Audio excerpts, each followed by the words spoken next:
sampai pada akhirnya kita itu dititipkan pada Himmah. Wah, apa tuh Himmah? Sebenarnya gini, untuk mendeklarasikan Putri Imaba itu yang ada niatnya ya, emang udah dari dulu banget gitu. Tanggal deklarasi Putri Imaba sendiri itu tanggal berapa ya, Pak? Oh, yang pas dideklarasikan Ya. ya, itu yang pas dideklarasikan baru di tanggal. Apakah BSO ini termasuk organisasi yang bangun sendiri apa masih include ke Imaba Jogja nggak sih?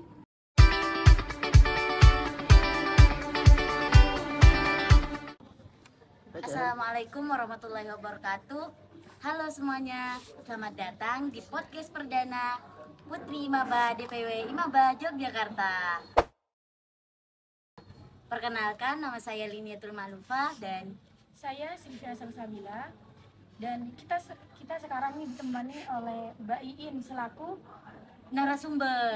mantan Narasumber ketua BSO Putri Imaba pertama kali di daerah Yogyakarta.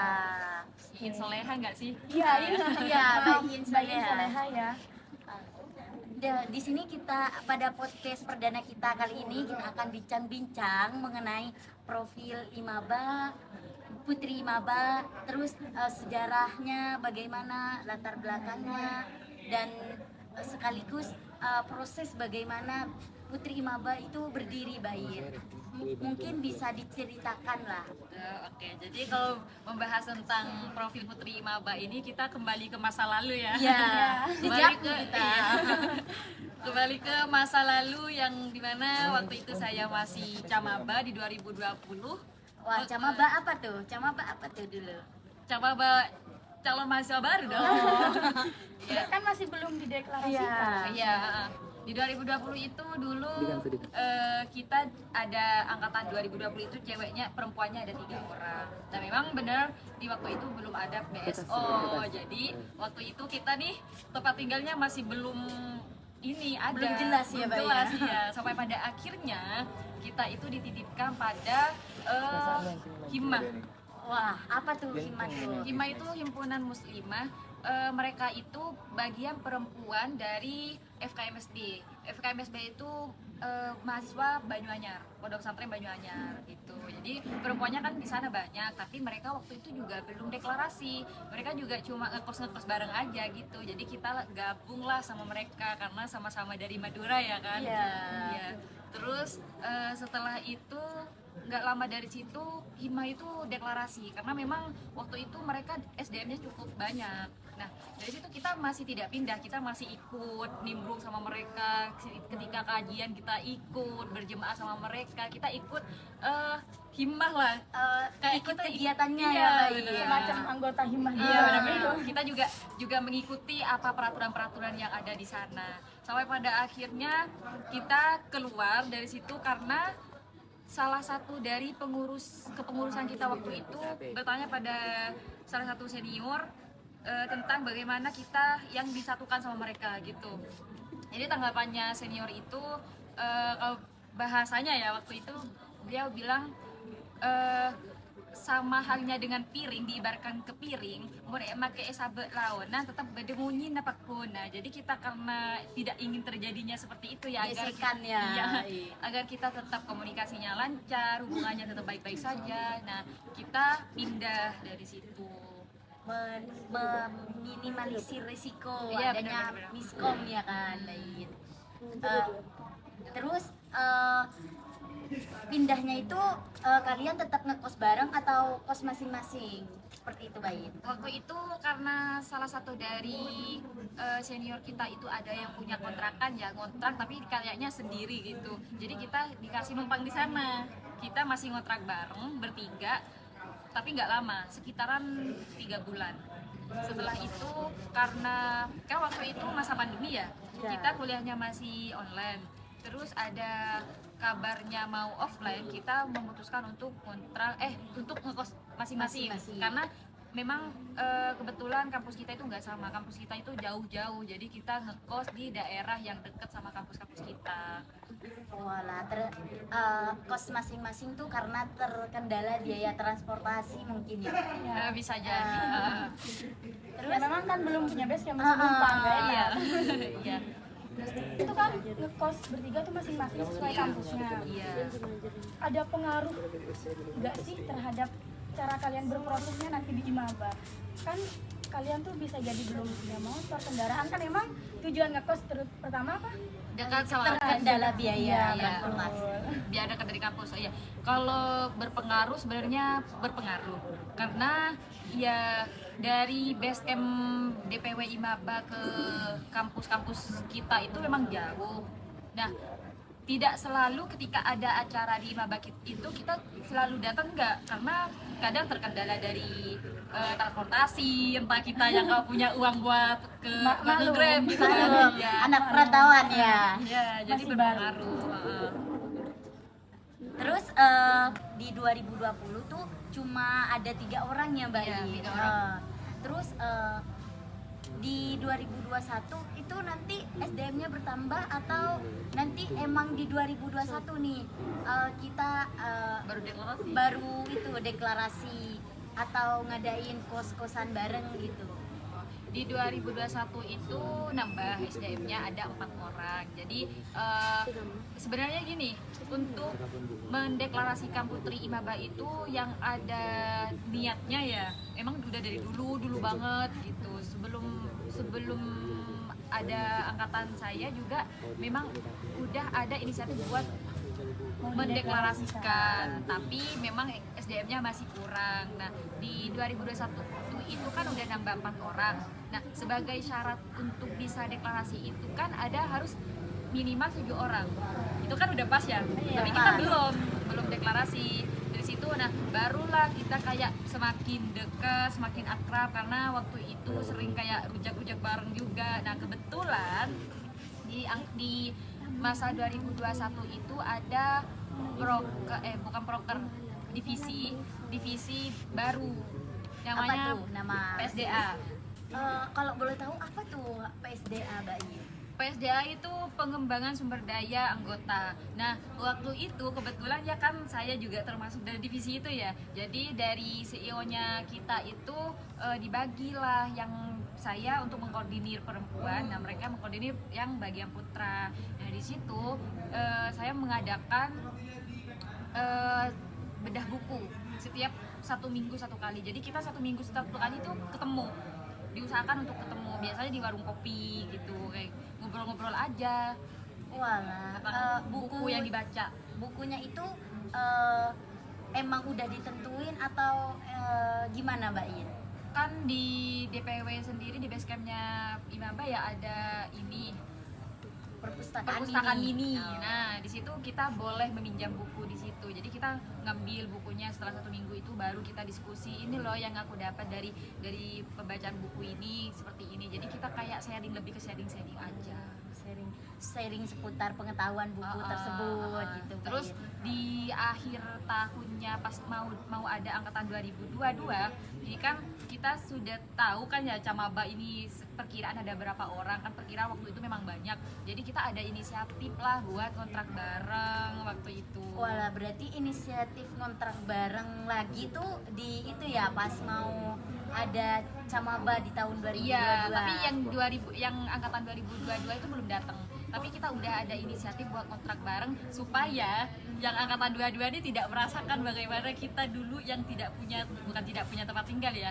Lebih tepatnya kayak masih gak jelas mau tinggal di mana. masih bingung Masih ya Mbak bingung, In, iya. apalagi masih baru Iya, mengenal jadi, Jogja tuh kayak gimana rasanya gitu. Iya. Jadi di 2022 itu kita sudah ada kontrakan ya. Terus di angkatan 22 itu datang, mereka sudah ada tempat. Ya awalnya belum deklarasi juga itu. Kita cuma tinggal bareng aja di situ. Tapi tetap waktu itu walaupun tidak deklarasi kita juga mempunyai kegiatan seperti berjemaah bareng, Iya, ya kayak iya. kita Tadarus, Seperti yang udah kita rasakan Iya. ya kemarin-kemarin. Kita kan emang angkatan 22. Iya, biar tetap falsafah ibadahnya itu ada gitu. Iya, Wah, religiusnya tuh ada. boleh di-spill gak apa aja tuh falsafah Imaba? Masih ingat gak Mbak In? Ingat lah. Apa aja tuh?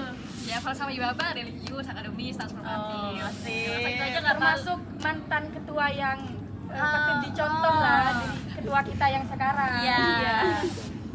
Terus ini nggak Mbak Ian, seiring bertambahnya SDM, mungkin eh, kenapa diadakannya itu kontrak bareng lagi itu apa karena juga karena bertambahnya SDM atau emang mau bener-bener mau ini deklarasi mendeklarasikan Putri Imaba yang ada di Jogja gitu Mbak Ian?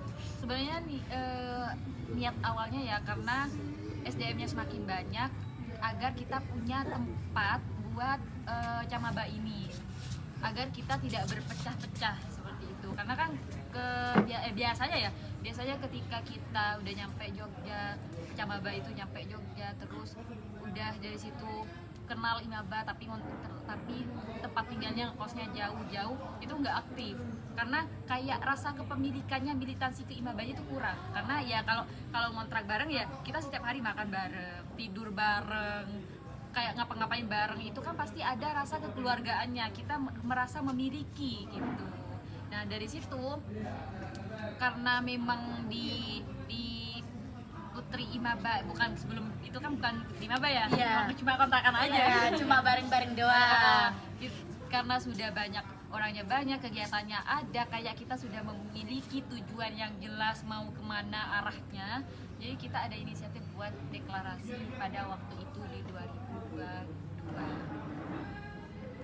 Oh, jadi mungkin tujuan didirikannya BSO ini mungkin karena kita juga punya tujuan yang sama ya. Apalagi kita satu alumni pondok pesantren. Mungkin tujuannya tuh kayak lebih jelas juga, lebih baik dalam pengkoordinarannya seperti kan tujuan diadakannya Putri Imaba itu agar menciptakan lingkungan yang berbasis falsafah di Putri Imaba kan. Tujuan kita mau mendeklarasikan Putri Imaba itu kan salah satunya juga untuk menciptakan lingkungan yang berbasis falsafah di Putri Imaba ya. Contohnya kayak kita sebelum deklarasi aja kita udah menerapkan itu gitu, seperti berjemaah, apal segala macam yang ada di situ. Terus juga mengasah leadership keperempuanan. Kita sebelum deklarasi juga beberapa kali ada diskusi gitu kan. Itu tujuannya memang supaya kita yang perempuan ini biasanya paling nggak bisa ya up di depan umum, supaya kita bisa seperti itu. Jadi kayak melatihnya itu dari hal-hal kecil dulu, baru kayak cuma di lingkup Putri sendiri. lingkup pertemanan di sini dulu, nanti baru bisa kayak gitu. Baru Terus juga speak up ke yang lebih besar gitu itu ya, juga Mbak. tujuannya. Terus tujuan lainnya juga memaksimalkan kontribusi Putri Imaba di Imaba sendiri. Kayak misal nih di DPW kan emang udah ada proker-prokernya. Nah, bagaimana pemaksimalannya? Kita di Putri itu saling rangkul, kayak ini ada acara, ayo datang saling ajak, entah itu ada yang lelet kita suruh cepet-cepet gitu kan. Terus kalau boleh tahu tanggal deklarasi Putri Imaba sendiri itu tanggal berapa ya, Mbak? Oh, yang pas dideklarasikan ya. Itu yang pas dideklarasikan baru di tanggal 30 Juli 2022. Kalau nggak salah bertepatan sama milad Imaba juga Iya, nggak, benar-benar. Kak? Ya. Waktu itu memang acaranya disatuin sama acara miladnya di DPW. Jadi kita sekaligus pendeklarasian Putri Imaba seperti itu. Pendeklarasiannya tuh siapa aja sih Mbak yang terlibat dalam pendeklarasian? Apa hanya dari DPW Imaba Yogyakarta atau masih ada gitu yang lain? Waktu itu kita juga sempat mengundang ketua DPP ya, yang mana kan ketuanya Mbak Fida ya. Kita mengundang Mbak Fida, itu Mbak Fida datang dari Surabaya ke sini, kita disahkan dengan ketua DPP. Untuk orang-orang yang terlibat ya pengurus waktu itu, terus ya baik support dari senior juga seperti itu. Mungkin setelah pendeklarasian itu mungkin Putri Imaba tuh punya beberapa divisi pastinya ya kan Mbak? Iya. Boleh gak di-spill gak ada beberapa divisi pada waktu itu dan divisi apa aja gitu loh Mbak?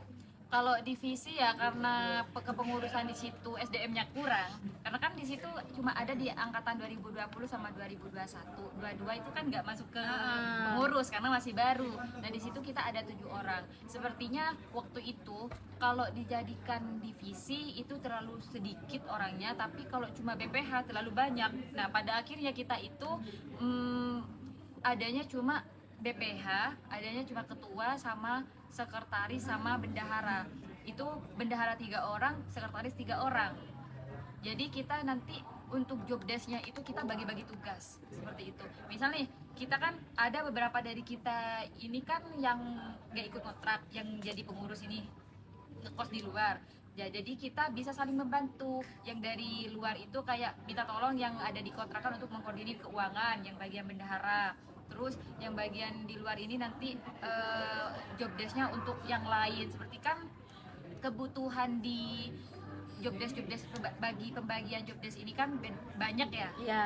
Itu kayak ada yang mengkoordinir berjemaah, ada yang mengkoordinir kebersihan, ada yang mengkoordinir Kajian. kajian itu kita bagi tugas, ada yang mengkoordinir ini gitu. Jadi tidak berpacuan pada kita divisi apa gitu. Kita bagi tugas Karena juga masih baru ya Mbak. Masih baru. terbentuk juga. jadi kalau divisi nggak ada, cuma adanya BPH. Ngomong-ngomong pendeklarasian BSO sendiri ya kan, kita kan dideklarasikan di Jogja. Masuk ke, apakah BSO ini termasuk organisasi yang bangun sendiri, apa masih include ke Imaba Jogja nggak sih? Masih masuk ke Imaba karena kita cuma badan semi otonom. Kalau garis koordinasinya masih ke DPW karena kita masih tetap di bawah naungan DPW Imaba Yogyakarta. Kita kan ini bukan organisasi lain ya, kita cuma badan semi otonom gitu. Jadi kalau kayak ada acara di DPW kita tetap ikut gitu, tetap ikut pada proker-proker yang ada di DPW, tetap di naungannya mereka DPW. Oh iya. Menarik ya Mbak Lin ya? Iya, cukup menarik ya. Prosesnya juga nggak segampang yang kita bayangin ya Mbak So, Sil. kita masuk langsung Enak. pendeklarasian ke Iya. base camp. Iya. Langsung ada yang mengkoordinir, langsung ada tempat. Pengalaman sebagai ketua BSO pertama tuh gimana sih? Menyenangkan atau gimana? Ya menyenangkan iya sebenarnya. Cuma kalau ditanya ada roadnya tidak ya ruwet. Maklum. Karena kan pertama, karena di situ kan kita pertama ya, kita juga tidak ada contoh. Kan kalau untuk sudah melanjutkan ada contoh nih, kayak di tahun yang lalu seperti ini. Nah, kita yang posisinya baru pertama juga awalnya ya bingung juga. Gak ada contoh dan harus menjadi contoh. Jadi bagi contoh, organisasi iya. selanjutnya. Untuk kegiatan dulu kan kita juga belum ada pandangan ya kegiatannya mau seperti apa. Jadi kita musyawarah sama di Putri Imaba itu kita enaknya kegiatannya apa nih untuk kedepannya. Kita menerima masukan dari satu persatu seperti itu. Sampai pada akhirnya ya kegiatan kita ya seperti kajian yang kayak tadi disebutkan seperti itu. Mungkin kegiatannya mungkin masih agak sama ya Mbak In, Iya. seperti dulu seperti berjemaah Jam bersama, belajar. belajar Masih ada nggak? bersama. Masih ada, Alhamdulillah. masih. Terus Kerja bakti.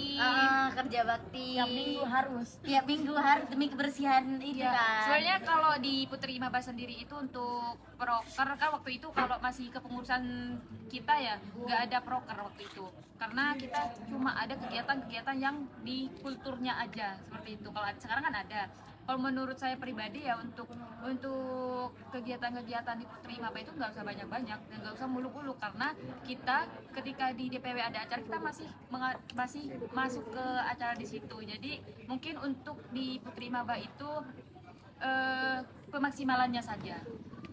Mungkin kayak dimaksimalin lagi, kayak misal kita ada bedah buku bersamanya atau apa kegiatan lain lah Mbak In.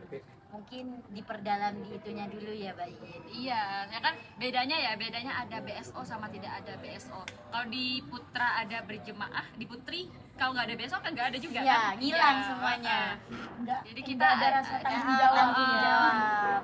Oh, jadi seperti itu ya Mbak In. Mulai perjalanannya tuh mulai gabung dulu sama Hima, abis itu ngadain diskusi kecil-kecilan bareng angkatan 20 dan 2021. Terus di tahun 2022 baru pendeklarasian Putri Imaba. Nah, harapan Mbak Iin nih untuk Putri Imaba, kan Mbak Iin sebagai ketua pertama nih, apalagi sekarang Putri Imaba itu udah terorganisir dengan baik. Apa harapan Mbak Iin untuk kedepannya gitu? Ya, harapannya semoga Putri Imaba yang dari dulu sampai seterusnya ini bisa menjaga nama baik Putri Imaba, karena kan berbicara tentang perempuan ini sangatlah sensitif ya. Ketika kita melakukan suatu hal yang kadang menurut kita biasa saja, itu bisa berdampak buruk untuk kita sendiri dan untuk background kita yang mana Imaba dan bata-bata seperti itu. Saya berharap semoga kita semua di sini bisa menjaga nama baik, terus bisa tetap solid, bisa tetap keluarganya dijaga, ya tetap saling mengingatkan lah, Satu tetap sama lain. kompak ya, iya tetap kompak. Mungkin itu ya perjalanan singkat sejarah terbentuknya Putri Imaba Yogyakarta yang sekarang sudah berjalan 1 tahun Iya. dan kita kemas dalam bentuk podcast. Sampai ketemu lagi di podcast kita selanjutnya. Sekian dari kami. Wassalamualaikum warahmatullahi wabarakatuh. Dadah. Iya,